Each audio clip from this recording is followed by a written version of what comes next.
The Tao of Self-Confidence, episode 504. Welcome to the Tao of Self-Confidence, where I share stories of amazing women who have discovered their inner journey to self-confidence. Visit our website at thetaoofselfconfidence.com. Your inner journey to self-confidence awaits.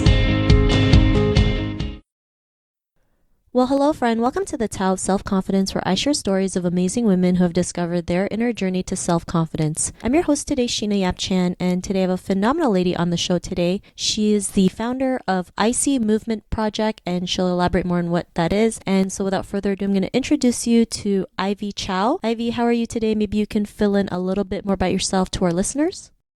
Hi, Sheena. Thank you so much for having me today. Well, my name is Ivy Chow, and I started this contemporary ballet company called I.C Movement Project. I did this so that I could be a female in the ballet field choreographing and also working on my own ballet company. There are not many female directors in the ballet field right now, too, let alone running their own company. And so it's been a long journey to get here. I didn't know I was going to do this, like if you asked me a decade ago that this is where I'd be, but I'm very happy that I've gotten here. I guess I'll start from the beginning. I was a professional ballet dancer and in a field that's primarily dominated by Caucasians. And I really didn't know how I actually fit in this field. And I went into dance education and I've been teaching for 12 years now, and now I'm currently running my own dance studio too called City Dance Pop. That's in Washington, D.C. And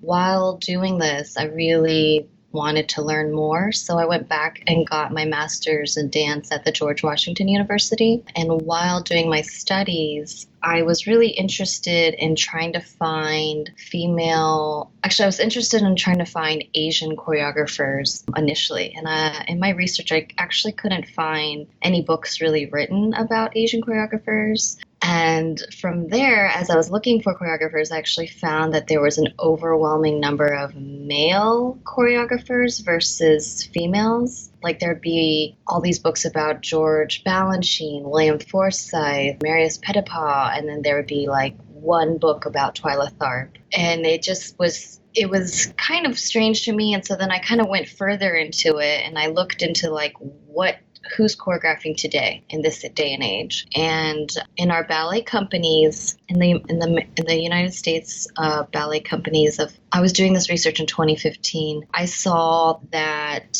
in our top 10 billing American ballet companies, there was 111 male choreographers that year compared to 13 female choreographers in all the 10 companies. And I just thought that was crazy.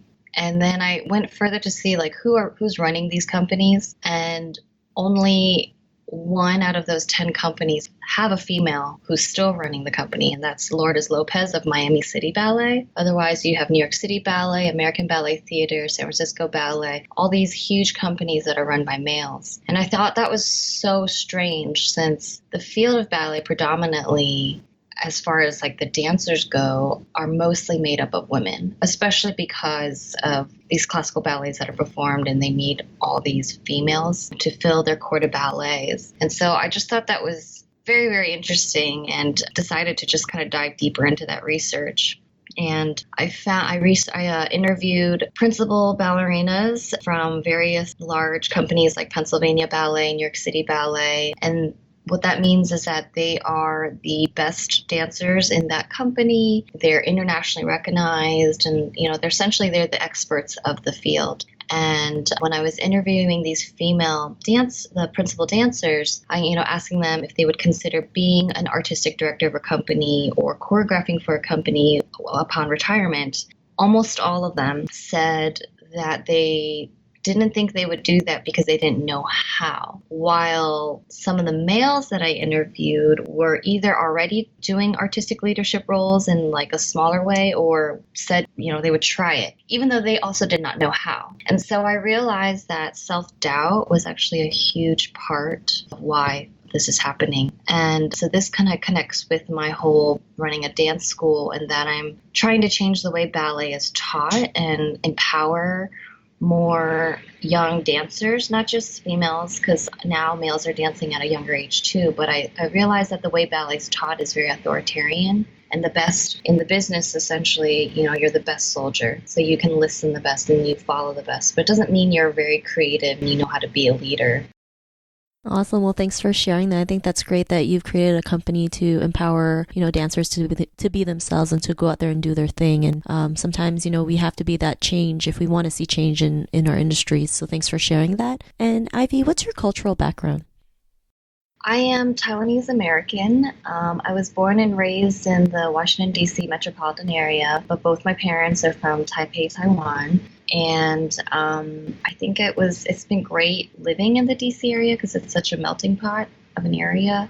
When I was living at Pittsburgh or Indiana, I realized how fortunate I was to live and grow up in Washington, D.C. and how being around all the cultures has really blessed me and how I see and view the world.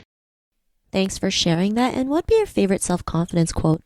Well, something that I've always lived by is something that Eleanor Roosevelt's always said. She says, "The future belongs to those who believe in the beauty of their dreams." And I couldn't agree more with that. I think as long as if you believe in yourself and you know where you want to get to, really, there's no holding you back, because I really do honestly believe that my worst enemy is myself sometimes. So every time I'm feeling down, that's the first thing I think of. And I'm like, okay, if Eleanor's telling me this, I'm going to do it. Thanks for sharing that. And that's a great quote. And in your own words, how do you define self-confidence?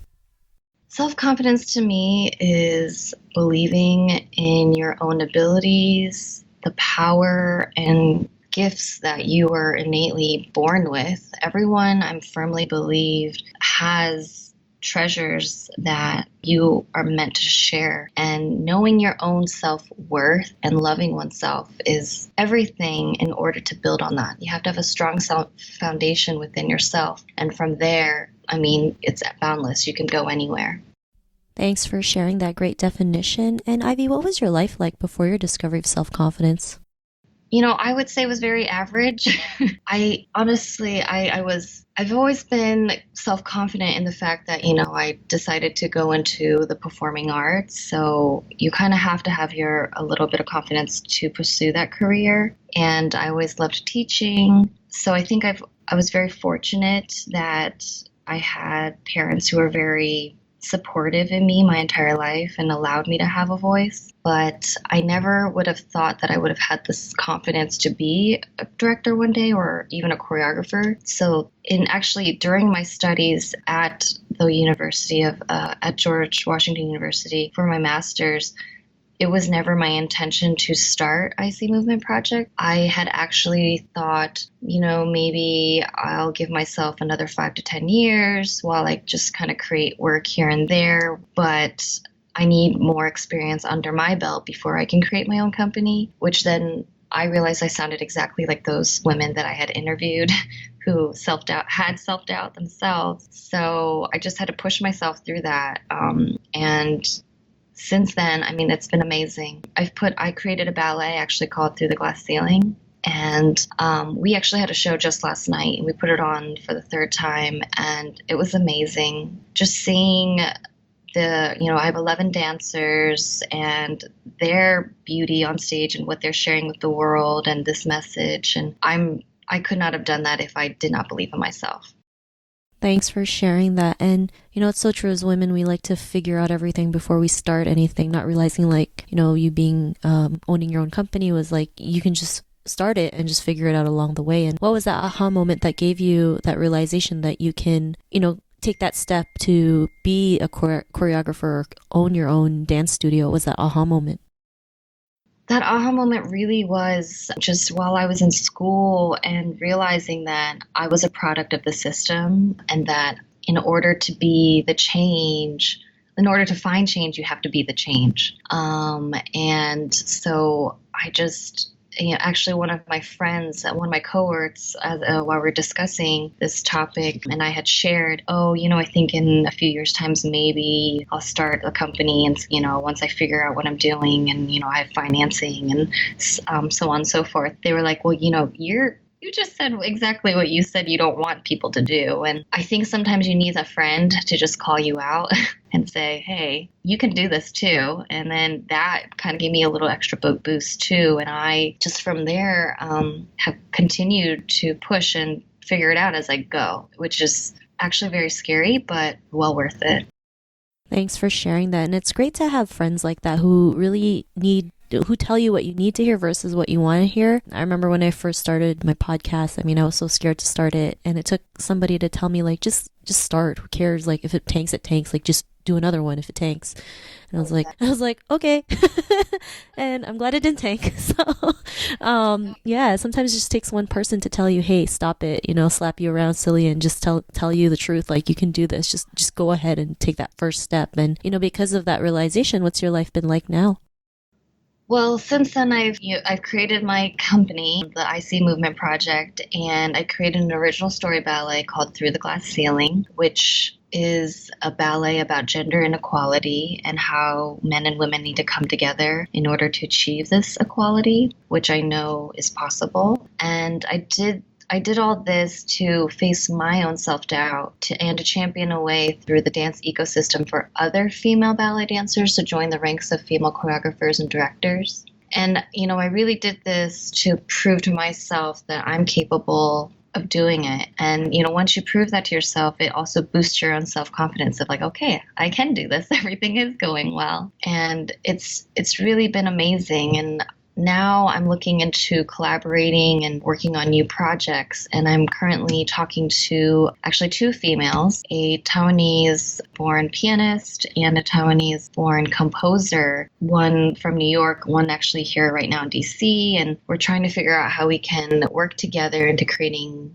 whatever next. But I love collaboration. My current ballet, Through the Glass Ceiling, I collaborated with a male composer, George Shaw, out in California. And I just love supporting other artists along the way too, because we're really all in it together. And so the more we can all just work together, and that's in all aspects of this world, I think the better we can all be. Actually, then I'm also about to get published with my research in the Journal of Dance Education. So I wrote a short little paper about this self-doubt and how we need to change things pedagogically in ballet, and I'm pretty excited that will be getting published sometime this year.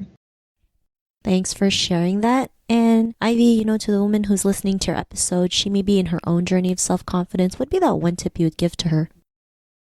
Take a step back and allow yourself to recognize your gifts. Use what's innate in your abilities and nurture them to get to where you see yourself. Set up multiple goals, and it doesn't make you less focused, but it allows you to see all the different opportunities that may arise.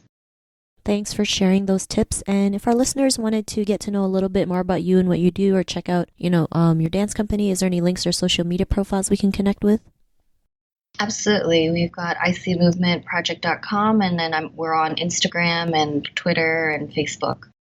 Thanks for sharing that. And to our listeners, if you want to connect with Ivy, you can also head on over to the taoofselfconfidence.com and search for Ivy's name. Her show notes will pop up along with everything else that we talked about. And I just really want to thank Ivy today for taking the time to share her story and tips with us on self-confidence. So thank you so much, Ivy. You're welcome. It's been my pleasure. Not a problem. It's really great having you on. And to our listeners, be on the lookout for another new episode of another amazing woman's journey to self-confidence. And we'll talk to you soon. Bye for now. Thank you for tuning in to another amazing episode of the Tao of Self-Confidence. Please subscribe to the show on Apple Podcasts or Spotify to get your daily boost of confidence.